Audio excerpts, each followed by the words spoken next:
Good evening. Let's set the mood, shall we? We are going to be doing a little reading. I put my recent article through the Substack or the Speechify tool that I have to see if it can come up with um, a good text to voice like read back. I haven't figured out how to do Spotify's like reader companion thing. I'm not sure if I'm missing something, but the Speechify app didn't. It struggled, so I'm gonna record a reading of this.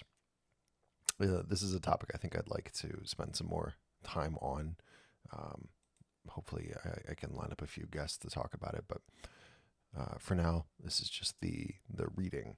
I got a little bit of sipping whiskey here, keep the old throat lubricated or whatever. Tonight we're drinking Basil Hayden Toasted, one of my go-tos. Love it. Let's get some. We're gonna get some music going, just a little background vibe. All royalty free, of course. And we'll set it way down low. This is just. It's gonna be cozy. You know what I'm saying? All right. On Lost Rites and the Death of the Adult Machine and the Children Who Never Grew Up. An Apache boy of 16 summers woke as the first sun peeked over the eastern plains. His father and younger brothers still slept peacefully in the cool morning air of the New Mexican wilderness. For many moons he waited patiently for this morning to arrive. The elders of the tribe had worked with him and the other boys tirelessly, teaching them to survive and provide for the tribe. Each boy was required to be proficient in the crafting and the handling of the bow. They must be fit and able to run long distances. They must know how to care for horses and ride over harsh terrain. They must know the signs of the creatures, how to track prey and how to spot danger, to know how to communicate with strangers and how to be ready if strangers wished to do them harm. All these lessons were drilled endlessly into him under the care of the tribe, but today was different. Today would be his proving. The prayers and ceremonies were performed yesterday, but today he would count on himself and not the spirits. As he mounted his horse, satchel and belt and quiver full of the tools he would need, he turned west from the sun and saw a great toothed mountain stab up from the ground, rending the dawn sky. Beyond that peak were great valleys, fed with many cool, clear streams, fertile grounds for a hunt. He would go off alone now and return only when he had loaded up his horse up with mule deer for the tribe. As his horse trotted off towards the gray granite in the distance, he knew that when he returned, he would finally be a man. 400 years later, a 16-year-old alpaca woke up in a tent on the same ground in Cimarron and lifted the flap to face the same eastern sun. He packed up his things into his backpack and mustered with a group of 8 other boys. They faced west and looked up at the same granite tooth piercing the hill country and embarked on the same trails some 80 miles through the wilderness, ready to survive on their own. Sure, the stakes were lower, and the boys were chaperoned by 2 adults from their troop. Nevertheless, they would suffer hunger, fatigue, storms, venomous snakes, dangerous terrain, dried up water sources, a swarm of moths, elevation sickness, injury, and a longing for home. These boys took the long way into those valleys, and on their way back, the last thing they did was climb all the way up to the top of that mountain, the Tooth of Time. As they stood on the pinnacle cliffs, looking down at the world, they saw base camp way off in the distance, some 15 miles below. The camp where they set out from and to where they would return. The beginning and the end of their journey. Next stop was home. The camp looked the same as when they had left the week prior, but something was different. Perhaps it was the boys who changed, evolved by terrain into something more than what they were. With weary bodies and fresh new eyes to perceive the world. Perhaps they were still boys in a technical sense, but this journey was a pivotal moment in their lives and shaped them into the men they were already becoming. Qualifying adolescence. According to Jonathan Haidt, over 90% of American high schoolers had driver's licenses in 1978. In 2018, the number is under 60. In 2023, only 25% of 16-year-olds had driver's license. The average age of people getting married in the 1950s was 22. In 2020, it's about 30. After World War II, the marriage rate spiked to nearly 17 per mil. While there was a dip in the 60s, the boomers in the 70s and 80s still hovered around 10 per mil. Today, it's about 6 per mil. Over 25% of women have never had nor will ever have children today. For men, it is higher. These numbers compound as you factor in education and affluence. Sure, the overall fertility rates have been declining over the last century in the West, but millennials and Gen Z seem to be at a civilizational crossroads. The dating market is largely wrecked, and nostalgia and childish hobbies hold immense economic purchase, and even political dissidence is marked by distinctly childish forms of antisocial behavior. Consider Pokemon as a $147 billion brand. Of that cultural cachet, the games and shows represent little relative value. The bulk is the trading card game, which now has become a veritable Wall Street trading floor operations, with secondary markets all over the globe generating $30 billion in economic value annually. Pokemon was a brand built in the 90s that sought to combine a serviceable television program with built-in advertising for video games and trading cards.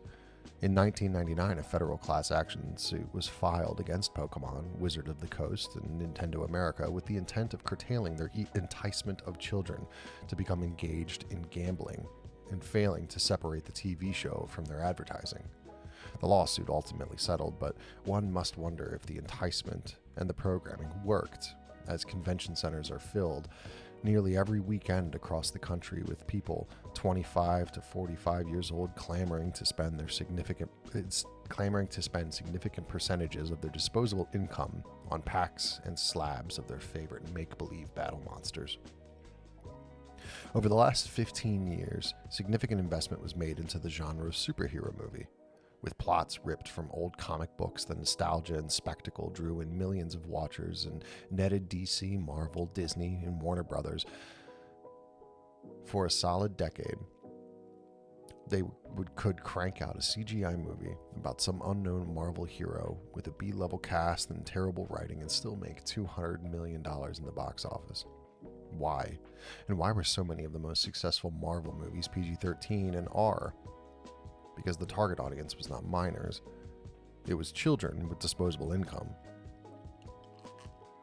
Perhaps the Silent Gen was the last true generation of adults. They generally succeeded at family formation and left behind their childhoods on account of their childhoods being largely terrible.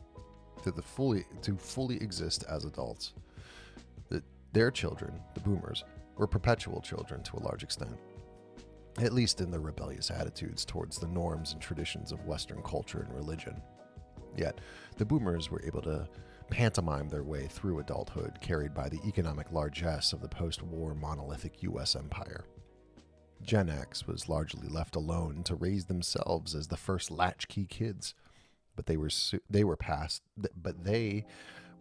little inheritance and defined their existence in general by opposition to boomer sentimentality.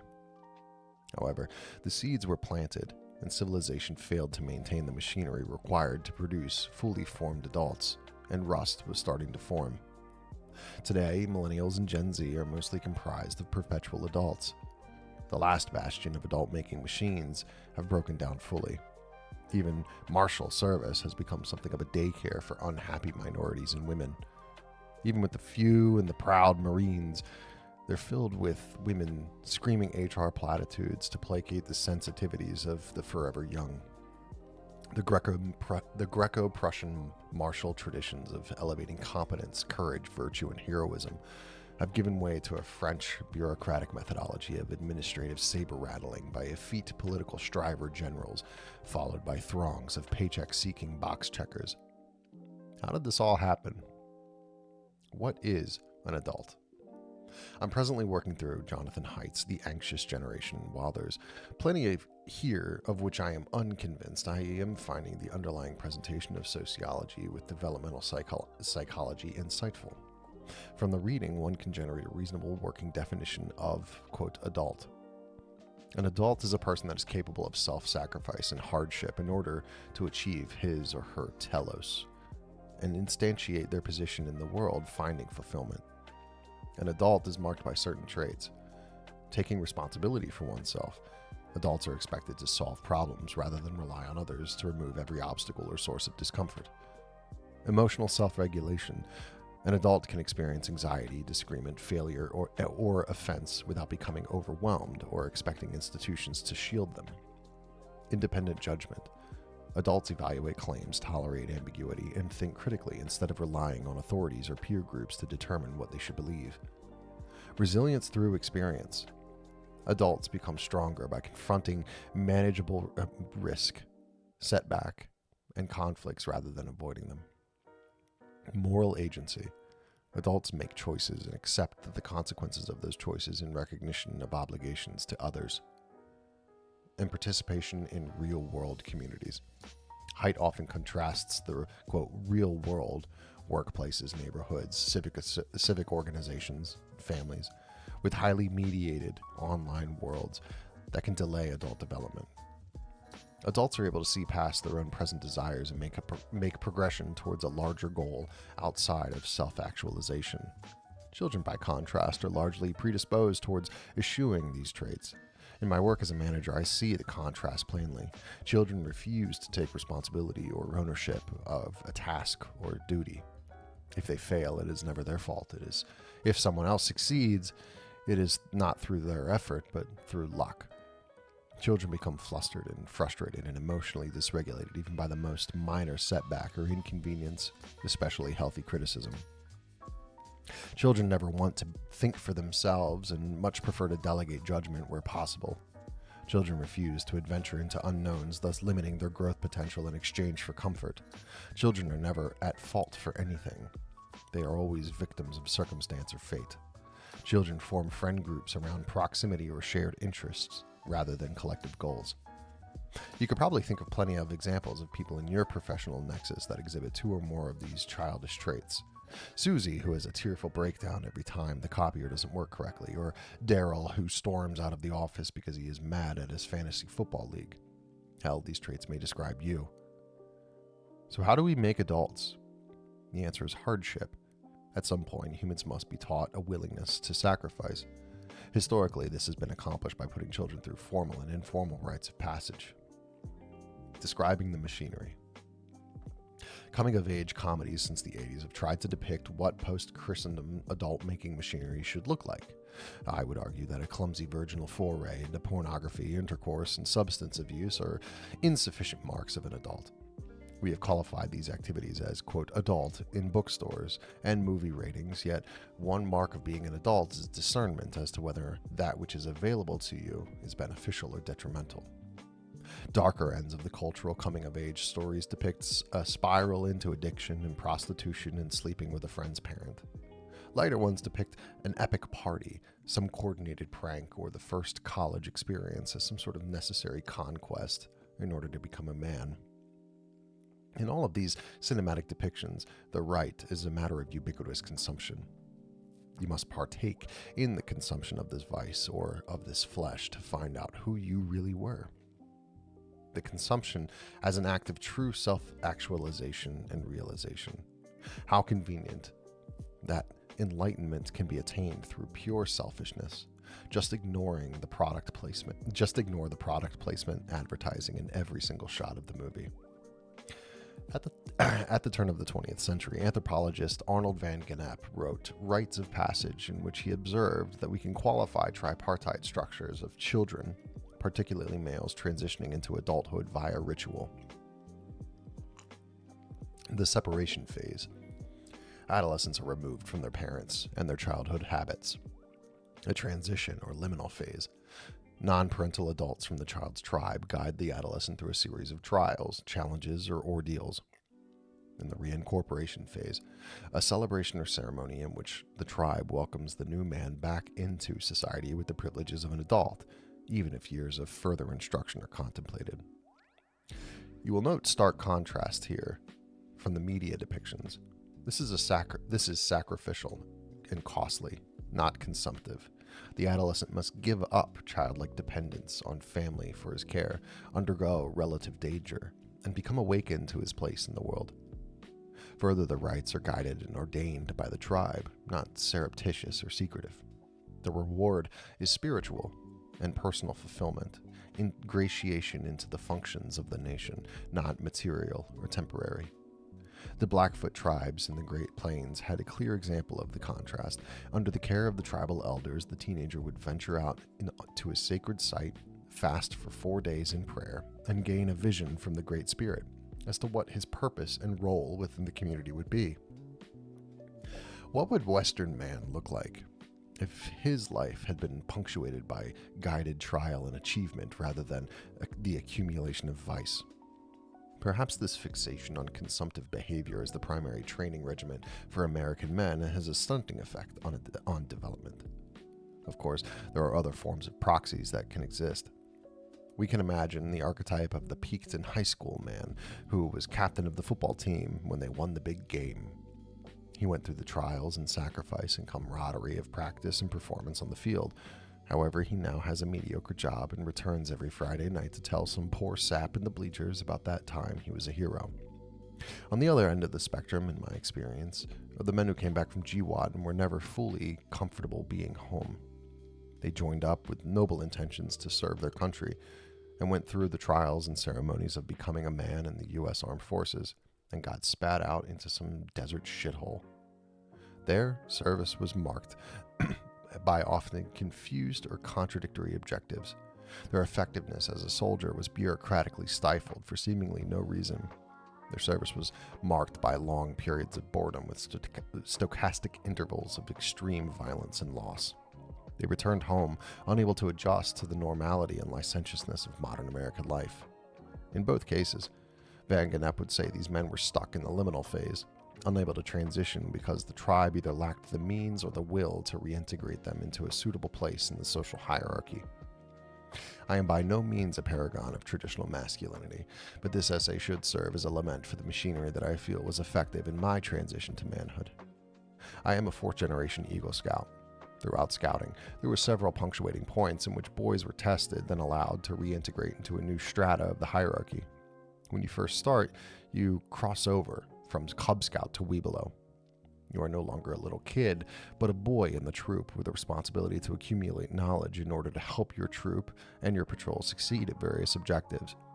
In my days as senior patrol leader, we took crossover candidates out and had a real ceremony where the boys would be in their Cub Scout uniforms, cross over a lashed wooden bridge ceremoniously, and be handed their new Webelow and patrol patches on the other side.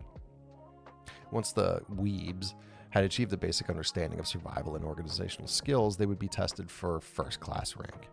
This was the first major promotion in their journey, but once obtained, they were now in the class of boys considered for leadership opportunities. They were also now given access to more dangerous adventures like natural shelter camping, high-adventure trips, and shooting sports. These boys became patrol leaders and worked with the adults in the planning and implementation of various organizational goals, for example, trips, excursions, Webelow advancement, and fundraising. There was certainly more higher matriculation rates at this point in scouting. The final phase of advancement were hard and took considerable effort. Life offered plenty of distractions for these 6th to 9th graders, and that was okay. The point of the program was to serve as a filter for excellence. It's acceptable that such a program would not advance every boy, but it did advance every boy that deserved advancement. Those who proceeded through the Scout, Tenderfoot, Second Class, and First Class with aspirations of further advancement would continue to accumulate knowledge through the merit badge system, develop leadership skills through the Scout-led patrol philosophy, and build character through hard behavioral standards accountable to the Scoutmaster adults. These stages of development had their own requirements for STAR and then life. Most scouts that stayed in the program through high school end up what we called life for lifers. Up until now, you just had to effectively participate in troop activities diligently for recognition. Eagle Scout, however, the final rank, required more self-guided study, preparation, and work. Further, the Eagle Scout was expected to organize a project that serves their greater community, handle all the fundraising and volunteering for the project, and complete the project prior to their 18th birthday. You were required to obtain a mentor and meet with them regularly to report your progress. While you were doing this, you were also effectively in a senior leadership position in the troop and juggling your social life as a high schooler. It was a big ask. I ended up doing a major remodel of a children's hospice garden, working with insurance agents to ensure mechanically dependent children would be allowed to take walks with their families outside. I became an Eagle in the summer before my 18th birthday. And looking back, this was the punctuating in my life. Naturally, I didn't change overnight, but the changes I exhibited throughout my decade of scouting did evidence a stark contrast of my capabilities relative to my non-scout peers in many respects. Stripping the machine for parts. Robert Baden-Powell was a British officer who was looking specifically for a way to train boys into rediscovering the noble citizenry mindset.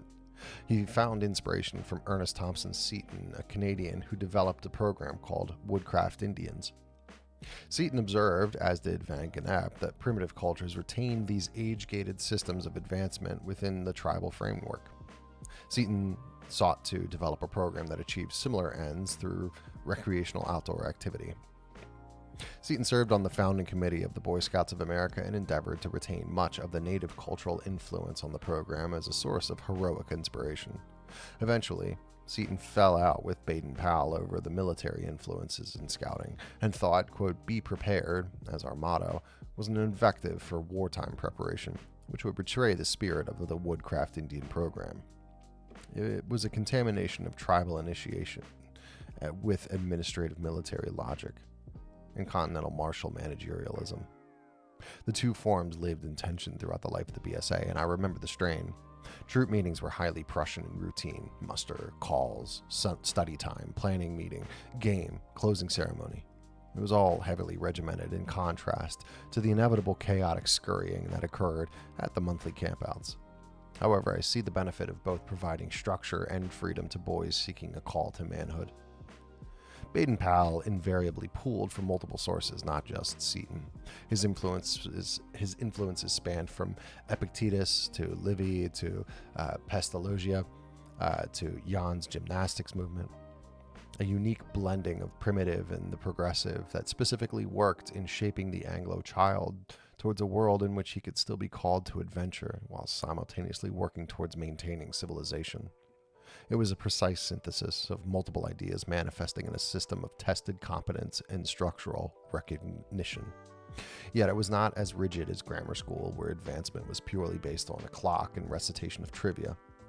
It served as an effective series of manhood rites because it refused to become purely administrative exercise and retained the three elements of Van Gennep's separation, trial, and reintegration. I'm in my mid-30s. Certainly not old, but seemingly now old enough to look back at my childhood with a nostalgic lament for a world lost to time. Over the last 20 years, scouting has become a ship of Theseus, every plank replaced and smoothed over by liberalizing entropy. The program I loved shifted from a focus on achievement and advancement towards an openness and leveling. BSA allowed openly gay scouts in 2013 and leaders in 2015. It allowed trans boys to join in 2017, and by 2019 renamed the entire organization to Scouting America, dropping the boy in recognition of their complete degenderizing of the program. My time in Scouts was from the 2000s to the 2010s. I remember in my own troop seeing small changes start to manifest. One of the first changes was the troop had a few boys with single moms. One mom was irate that she could not participate in a weekend camping trip to a ski mountain in which the resort allowed us to take over the mountaintop lunch cabin for the evening and sleep on the floor. Accommodations had to be made to include this woman so she could continue to helicopter mommying her bitchy little kid. My father was quite displeased with this arrangement. Another change I noticed was my best friend in Scouts came out to me as gay while we were in our tent at summer camp. I never saw him again. But when he left, several other boys from my core group of friends dropped out. They were ostensibly in protest They left ostensibly in protest of Scouting's lack of gay acceptance at the time. But it turns out they all just preferred to spend their junior and senior years of high school smoking pot and masturbating. These were just ripples in what was happening nationwide. Scouting was losing cultural purchase. Eagle Scout rank was not the college application boon it once was. I should know I received 0 scholarship. In the 1970s, there were some 4 million boys registered in BSA. By the time they began to admit girls in 2019, enrollment had dropped to half that. Add on the financial pressures of litigating various cases of child abuse, and you end up with an organization willing to make compromises in its core structure, core function, and philosophy in order to survive. Regardless of the rationale, the turning was inevitable. BSA became another victim in a long line of Western institutions that caved in on itself, seeking to cater to the lowest common denominator rather than pursuing excellence. My sons are not in Boy Scouts. I refuse to call it Scouting America. I find it ironic that an institutional financially stripped from molestation accusations changed its abbreviations to the internet slang for sexual assault. Regardless, my sons are in Trail Life, which so far seems to be an explicitly Christian alternative to Scouting. It's perfectly suitable, but I fear it's lost some of the primitive ritualism due to Baptist eschewal of anything smelling of pagan. My sons are young, but I will report back if there's anything noteworthy. Despite my best efforts, I've been somewhat reluctantly forced back into rediscovering Scouting as an adult, and I've been asked to serve as a member of various boards and committees for the organization. From this vantage point, none of my concerns, which I openly articulated during the interview process, have been assuaged. Sure, in 2025, Scouting dropped the DEI merit badge requirement from their Eagle Scout. Sure, there's been significant delegation of choice to troop masters in whether or not they wish to have a co-ed troop or only open enrollment for boys. These are administrative corrections, however, and not philosophical return towards the telos of Scouting. The organization is full to the brim of overweight women and boomers prattling on about which new initiative will get urban minority youth to join. There's no mention of young men exhibiting excellence in their Scouting careers. The conversation continues to be driven by enrollment and fundraising. I suspect this is true for most old organizations, seminaries, universities, fraternal groups, etc. Thus, the thing which I credit as a source of much of my training for manhood is almost entirely gone, swallowed up by modernity. Some of the decay is attributable to progressive ideologues manifesting institutional rot, though much of it is simply a symptom of society devaluing the transition from adolescent to adulthood. Just get the kid into college. They'll sort it out themselves. Who needs mentorship, struggle, sacrifice, trial, reintegration? Just take this pill, memorize your trivia so you can pass the exam, and get your piece of paper saying that you're a proper educated child. What could go wrong? A life static. On a recent road trip with my wife, she was expressing frustration about friends and extended family that fail to understand the level of priority she puts on in-person interaction with our children. In her mind, she highly appraises her relationship with these people and therefore wants to maintain those relationships and works hard to maintain these connections even though we are in different stages of life. You see, these individuals never married. They had no children. They are at the same relative age, but they are naturally and unintentionally solipsistic. My wife feels hurt when they cannot conceive of a need for flexibility in scheduling activities around small children, let alone including children in the plan. These people are creatures of a routine that has developed around bespoke dopamine loops used to pass the time. These people are effectively children themselves. In response to my wife's observations about her relationships, an experience I have come to share in my own circles, I theorized that there are punctuating moments in the lives of men and women, pivot points upon which the decision to become a full adult are hinged. These points were once ubiquitous. Further, the moral and social incentive structure of society was such that making the correct choice was nearly automatic. One such punctuating moment is the experience of having your first child. Historically, there was an enforced order of operations.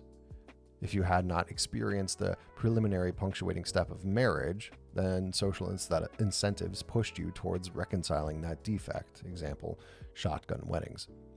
Abortions didn't even exist within the social consciousness outside of whorehouses, so there was no question the baby was going to come, Lord willing. The choice in this punctuation was one of personal sacrifice. For the man, am I now going to step up and be a provider for my child and its mother, giving up some of my freedom and agency to ensure that they are protected and comfortable? For the woman, am I going to sacrifice my social flexibility and economic autonomy to settle into my role as a mother? For a long time, the social order was able to guide people into making correct decisions on these questions, as well as deal with people who made incorrect decisions. There was not much place for men and women that shirked domestic duties. However, something changed in culture. Now, few consequences, if any, exist for people who neglect their role as parent. The government will take care of you. The schools will watch your kids for most of the day. And nobody cares if your kids run around as a miscreant. The cops will drop them off eventually. Deadbeat dads can hop in and out of children's lives without much interference or oversight, so long as the child support payments get made. It's all consumptive now. Transactional. While not formally rites of passage, I believe these punctuation points play a similar role in the construction of adults. Driver's license, college acceptance, marriage, and first child are all steps on the path to personal autonomy. These are developmental leaps that, to a certain extent, remove you from your comfort zone, put you through some experiential trial, and return you to society as a better person, better prepared to understand your duties and position in the world. One earns freedom, learns the limits of their freedom, determines what they should do with that freedom, then willingly sacrifices a portion of that freedom towards the effort of fulfilling their particular role and passing on their culture to the next generation. It does not map perfectly on Van Gennep's Rites, but certainly rhymes. These developmental stages are broken down now. The machine is hardly consistent in the production of adults, and much of the raw material is spilling through the output chute without proper manipulation. What I am positing here is that men and women who roll into their 30s without properly experiencing the rites, punctuation points, or inflection points that exhort them into personal sacrifice are left underdeveloped. They are not fully adult. They severely lack in several of Height's traits above. Think on your own life or the lives of those around you and compare the adjusted, married men and women to the ones who are still single or the couples without children. What are their lives oriented around? Sure, there are outliers where biology prohibits the experience of these rites, and in such cases, people are often oriented around nursing their grief through service to others. Such folk are exempt from my critique. Yet the vast majority have chosen to defer these rites for as long as humanly possible through direct intervention in their own paths or through listless inaction. The woman that chooses to spend her early 20s discovering herself, her late 20s and early 30s on her career in her adult daycare paper pusher job, then realizes she's 36 and ready to settle down. The man who was paralyzed by indecision, so he gives up all personal agency over his own life to settle into a routine with no flexibility or challenge. The man who gives himself over to hobbies or academic credentials and strives for self-actualized achievements in the hopes that someone might notice him and make the first approach. The shrinking violet woman who sequesters herself in her homebody routine, never daring to acknowledge the interested glance of the man at church because she's constructed impossible expectations as a shield from heartbreak. The couple that dutifully gave their parents one child or a grandpup in order to satisfy residual parental instincts, only to halt all reproductive activity for a litany of purely selfish economic reasons. I could go on, but the fact is that there is a failure to launch that extends past the boomer lamentation of basement-dwelling ne'er-do-well children. In his 2004 book, Emerging Adulthood, The Winding Road from Late Teens Through the 20s, Jeff Arnett observed this trend of delayed transition. He theorized 5 features of what he called emerging adulthood. Young adults spend years exploring identity, experimenting with careers, relationships, religion, politics, and personal values in the attempt to understand and discover themselves. Young adults are marked by economic and social instability that necessitates delayed formation of social rootedness. Young adults are incentivized towards a self-focus and place a high value on time bereft of obligations that would impede self-discovery. Young adults feel, quote, in between, as a quasi-state of nebulous purposelessness in youth, in which they are neither adult nor child, but some secret third thing. And young adults are marked by irrational optimism about the possible path for their lives and believe that they can create a better life than the one they experienced as a child. Arnett attributes this extended emergence into adulthood to the economic austerity of post-industrial culture. Things are just too good, society is too libertine, and education too important, so all normative duties of manhood and womanhood are suspended until one is able to achieve. Haidt attributes the delay to a lack of resilience, emotional regulation, and independent judgment in young adults arising from overbearing parents. Both being psychologists, they miss the greater point. Emerging adulthood is a product of weakened institutions that would historically socialized young people into adult responsibilities. These institutions, which would oversee the rites of transition into the fullness of being an adult, were largely dismantled by entropic forces of liberalism and the trust-eroding importation of diversity into every community. As Putnam, Nisbet, McIntyre, Reif, and Taylor have all observed, the intermediate institutions, family, church, civic associations, and communities have been weakened and broken by post-war modernity, thus trashing the primary mechanism by which people are taught adult obligations, receive purpose for their lives, and understand their place in society. The kids have been liberated from all duties to their nation, and in their liberation delegated their core existence to the corporations who can provide the means of consumption. A competing explanation for emerging adulthood is that it reflects not merely economic modernization, but the weakening of social institutions that historically transmitted adult norms. According to this view, declining religious participation, delayed marriage, reduced civic engagement, increased emphasis on expressive individualism, and the erosion of stable intergenerational communities have weakened the cultural incentives and moral formation necessary for asserting adult responsibilities. Structural change in education and labor markets may have contributed, but they are insufficient to explain the broader cultural shift towards delayed family formation and prolonged identity exploration. Thank you for staying with me. Taking a little sip of whiskey, just to refresh.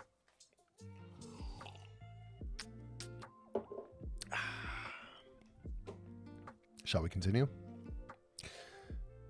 Ricardo Retardo. In 1954, an economic historian coined the term Ricardian vice to refer to the tendency to compile simplistic assumptions into a model to ensure that it works as intended. A dig that has overshadowed the durability of value or whatever theory David Ricardo was working on. Consider the American small town, pick a place, Wheeling, West Virginia, or Elwood City, Pennsylvania, or Cleveland, Ohio, or Detroit, or Baltimore. Consider the economics at play. Local inputs are expensive. Therefore, if we offshore inputs, we can be more profitable. If we're more profitable, GDP goes up. If GDP goes up, people are richer. If people are richer, it can be a post-scarcity utopia for all.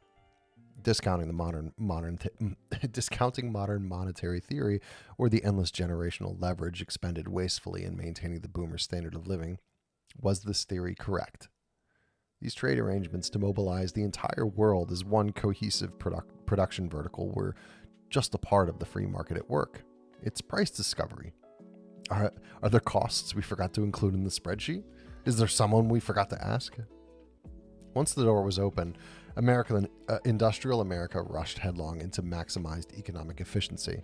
Efficiency was a fancy word that meant the entire American workplace was upended over the course of a few decades and transitioned into urban desk jobs for all. The service economy. Steel workers and coal miners got their unemployment check, so it all worked out. Cost versus revenue. So what happened to the towns? Well, jobs were located near corporate headquarters, which were invariably located in cities across the U.S., but By the 1980s, the cities were already largely uninhabitable due to the Great Negro Migration and the influx of Catholic and swarthy heathens from parts hither and yon. You cannot commute to your job in Pittsburgh as an audit specialist for U.S. Steel if you live 2.5 hours north in an old mill town, so a new solution was rolled out. Suburbs.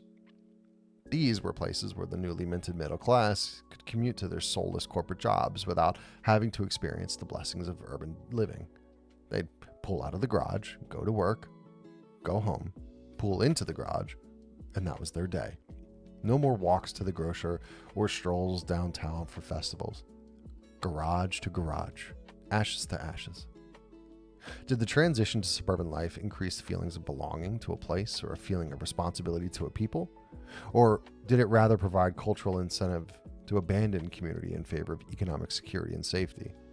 Did it inoculate the middle class with a feeling of propriety when they finally moved out of their dinky old towns or off the family farm and experience a higher standard of living? Where they were actualized adults. They did the steps. College, marriage, career, 1.5 children. They did... Excuse me. They did not even know what they were missing. Meanwhile, around them, it was not just the idea of town or community that collapsed in the wake of economic, social, sexual, and religious liberation. It was the idea of social obligation altogether. With no one obliged to maintain civilization, the decay had fully set in, and the chickens are now home to roost. Is adult the final boss? The slow emergence of adulthood seeks to strip people of the use of their individual agency and convince them their time horizon for development is functionally indefinite. No one was there to warn them, no community, no churches, no intermediate institutions to stand athwart the juggernaut of progress, yelling, "Hey, David and Susie, you should get hitched and have kids. You only have so much time." I spoke of scouting as being a considerable force in my initiation into adulthood, but there were others. College was my first real time without my parents, as I went out of state, and the first time I had to come to grips with my own bad habits with respect to personal discipline and time management. My first internship was down south, where I was effectively set loose into the Appalachian wilds to cobble together a major music event. My second internship with a major ministry, in which I had to travel around the country meeting pastors and do event promotions. My first real job, where I had to support myself and budget so that I could pay rent. My first apartment with roommates that taught me I very much detest habitual pot smoking. Engagement, marriage, promotions, pregnancy. These were all steps along the path. These were rehearsals. The real transformation that needed to take place for me and my community was the transition from adult to parent. The first and most important steps into a much larger world. Eric Erickson is an interesting guy. There's plenty of meat on these bones for discussion of the man's backstory, training, credentials. However, his stages of development generally pass my vibe check, and I particularly enjoy the nomenclature for my purposes here. Stage 5, he calls identity versus confusion. This is the period in which children are positioned to either understand themselves and their place in the world or leave adolescence with confusion. The confusion can linger through adulthood, and the person will exhibit a habit of indecision and limited personal agency. In understanding your own identity, teens should be ready for stage 6, intimacy versus isolation. Through understanding who you are and where you fit in the world, you can now intertwine and incorporate yourself with a complementary and suitable mate. Through intimacy, you become relational, meaning your identity is no longer simply comprised of answers to the question, who are you? Rather, you know who you are and can quantify your existence relative to where you stand with those around you, chiefly your spouse. The positional understanding of self relative to others allows you to navigate life more confidently and produce children. The alternative, isolation, is the continued existence of self qua self with limited ability to map your position relative to others. Dwelling within isolation for too long brings you into stage 7 of development, generativity versus stagnation. And for those who have secured identity and intimacy, they have now produced the means from which their purpose is derived. They're heirs to their labors. They focus on net contribution over a lifetime that will outlast their own lives, thus providing a net surplus of residual, quote, self that manifests in contributing to society writ large in the form of children, legacy, tradition, and wealth. Yet, for the isolated, they will stagnate. Their existence is consumptive and will ultimately be a drain. They did not figure out who they were meant to be in time to find intimacy, needed to realize and manifest their position in society.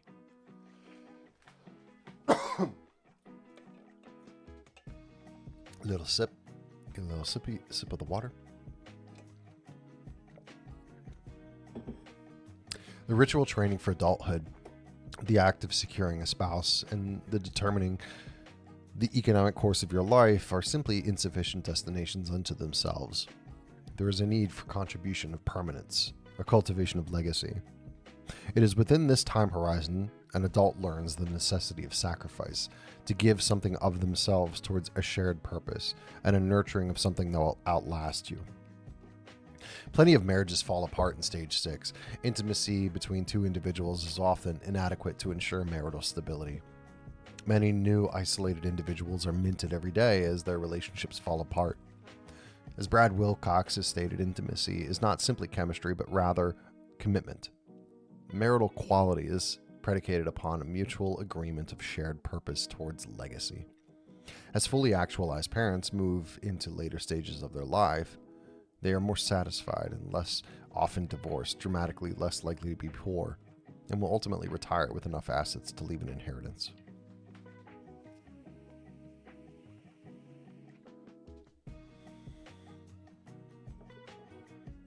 Skipping the rites.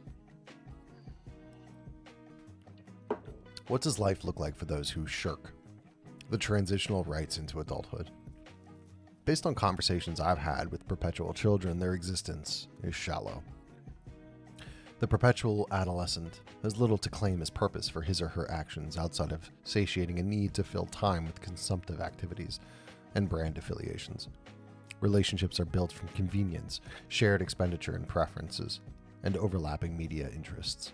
They habituate in tandem with influencers and streamers and drift in and out of communities as easily as hitting the subscribe button.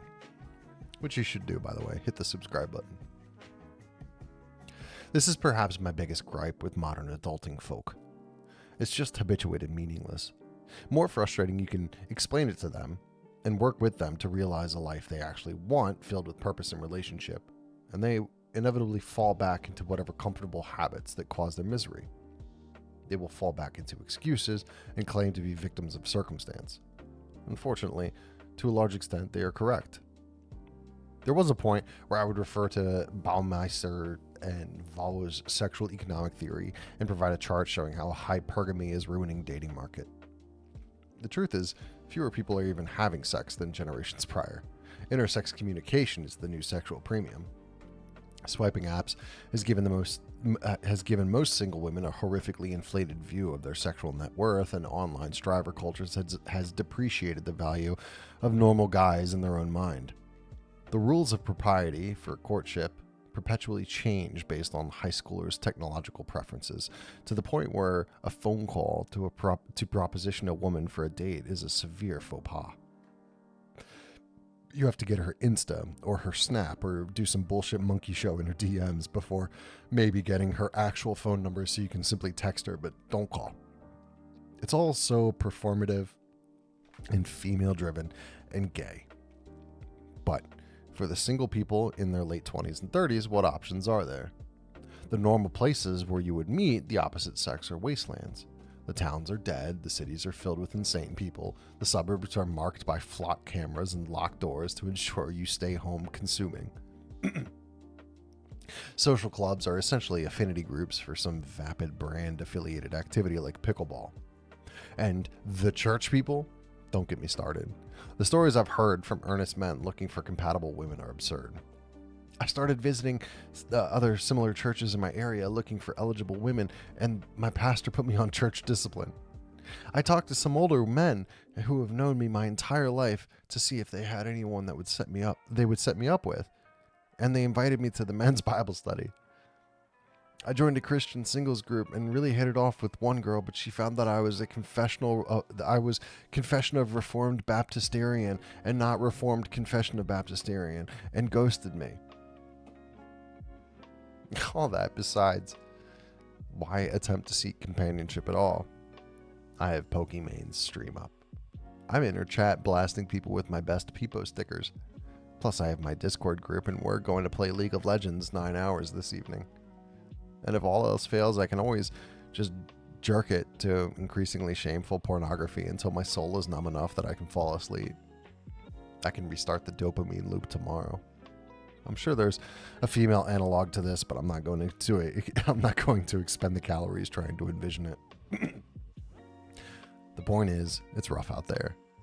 I diagnosed the problem as twofold. The intermediate institutions were murdered, and the kids never learned how to grow up. The regret is setting in.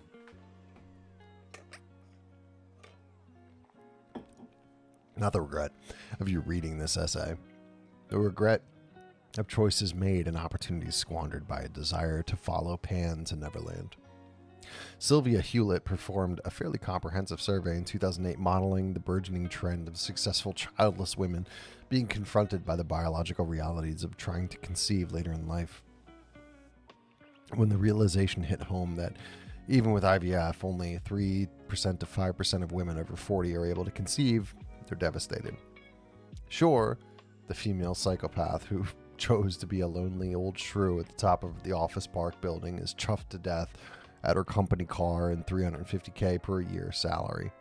But most women felt betrayed. They were lied to about reality. Reality didn't care. Yet the tragedy in this essay is not the childlessness per se. The tragedy is a large growing percentage of my generation and Zoomers frog marching through life without ever becoming adult. The tragedy is our culture with no ritual left to mark the closing of a window that biology closes anyway.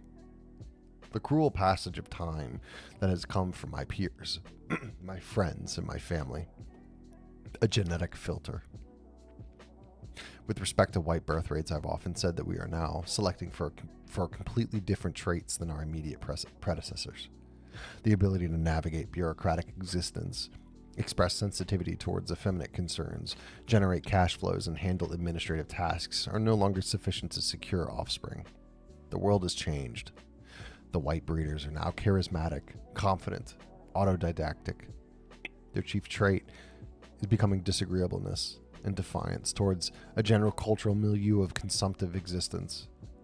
Becoming a full adult now is an act of rebellion. You must be willing to eschew the culture and become reliant upon older, more primordial instincts.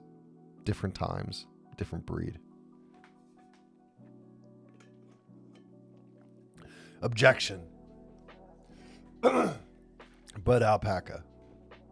Haven't you heard that our identity is in Christ?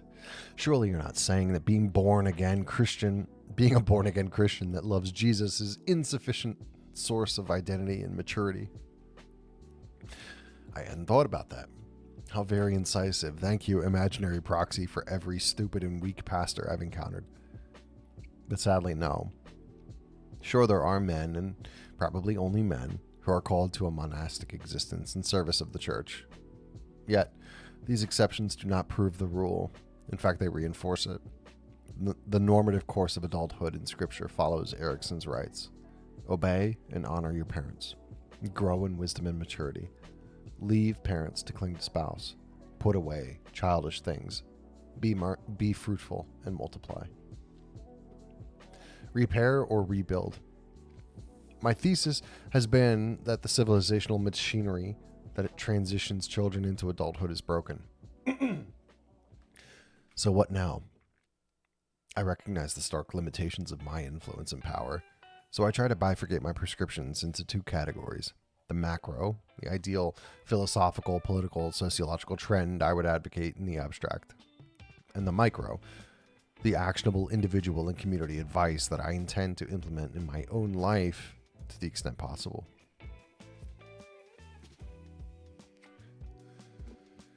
So the macro. The machine's dead. It's not coming back, at least not in the form recognizable to modernity. There will not be a resurgence of Leave It to Beaver 1950s Americana. There's too many foreigners, too much liberalist liberation, and too many overlapping complex systems. Even if there was a massive cultural resurgence in the desire to fix the machinery, we lack the raw materials and the tooling to do so. Unfortunately, I said this as a genetic filter. We are living through a time of intense transition, and the fact is many people are not going to make it. The people with children, however, need to recognize the deficiency of society without the adult machine and be prepared to provide supplementary equipment for their children until such a time as new intermediate institutions can coalesce. We can observe this happening to some extent.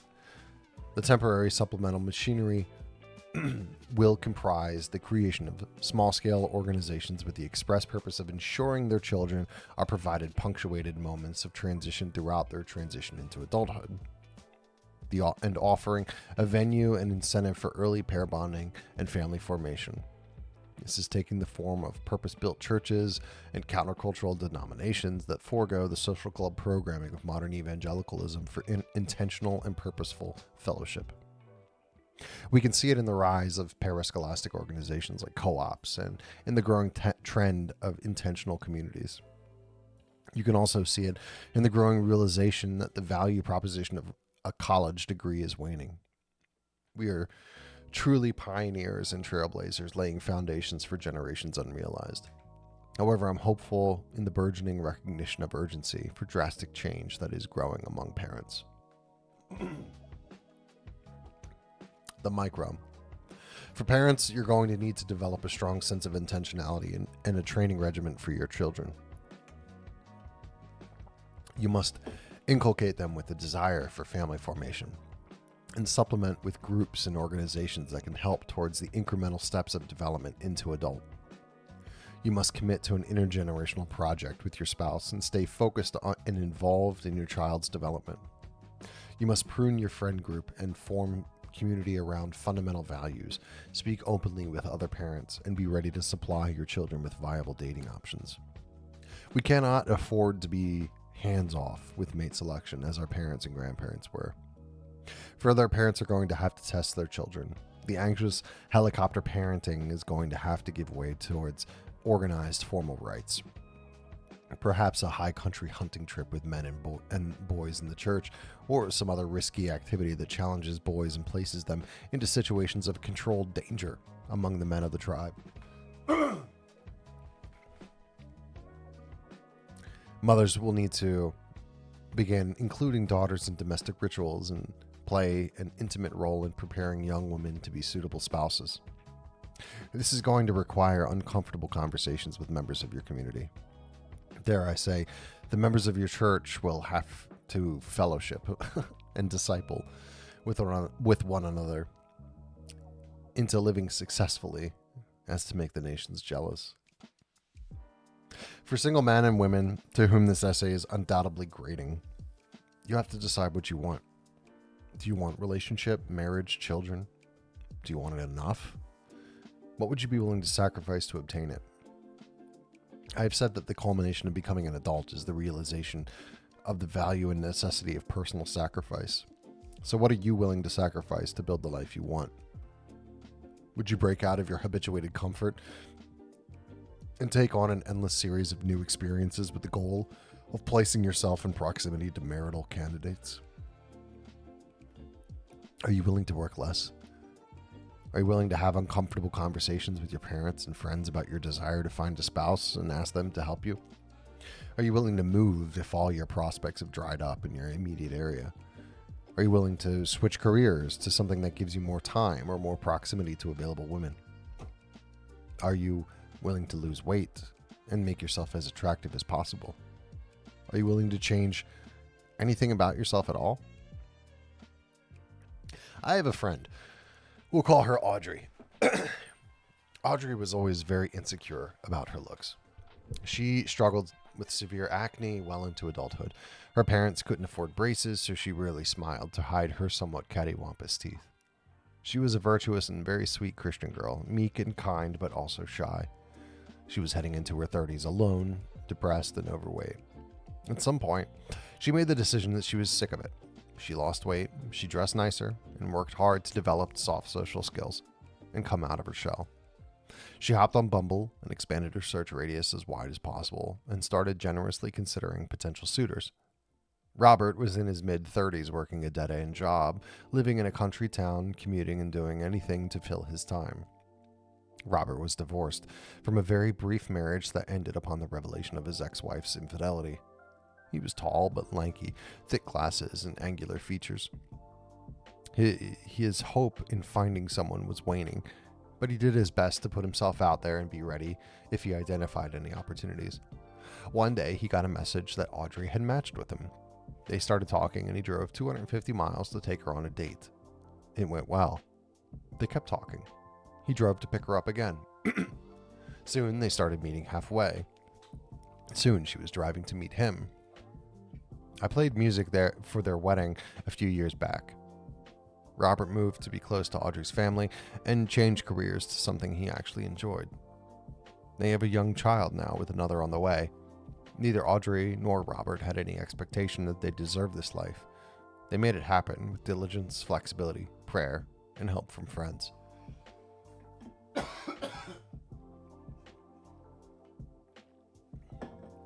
I'm not going to impress you with anecdotes of love finding a way. However, consider as height notes, each birthday is a link to new freedoms and new responsibilities. The machine is broken and has left a considerable void. The vacuum must be filled, not mourned. Perhaps even now there is still time for you to separate from the tribe, suffer illuminating hardships, to test yourself and reintegrate with a new perspective that will aid you in achieving your goals. For my children, perhaps sometime in the Alaskan frontier will do them good. I hope you find value in this piece and are better equipped to articulate what I consider to be the most glaring cultural deficiencies in the modern West. I've begun having discussions with men in my local community and my church on this topic and have received very interesting feedback on the need for intentionality with transitional rites and family formation. I'm encouraged that many men are broadly on the same page. Many men are also too busy or too distracted. They just don't have the capacity to think deeply about such things, though they are not necessarily hostile to the idea. Some of us have tried to build our own turnkey solutions of friendship and discipleship as a modern subversive take on the Acts 29 community group concept. This has disappointingly yielded limited interest. It seems these things will need to be developed organically through leadership and friendship with other men. It's fundamentally a countercultural concept to most people. There's no book or program, it's just life more intimately and intentionally connected. It's a heavy lift, but I think we can work towards something beautiful. If you find my long-form content interesting, please consider following me here, or on Spotify, or on X. Essays and streams are uploaded to Spotify, YouTube, and an RSS feed, if you prefer to listen. Otherwise, I'm happy to have you read me and point out all of my typos. Anyways, let me know what you think in the comments. And as always, thanks for reading. For Papa Alpaca and PacaCast. Wow, I said that backwards. For PacaCast, I'm Papa Alpaca. Have a great night.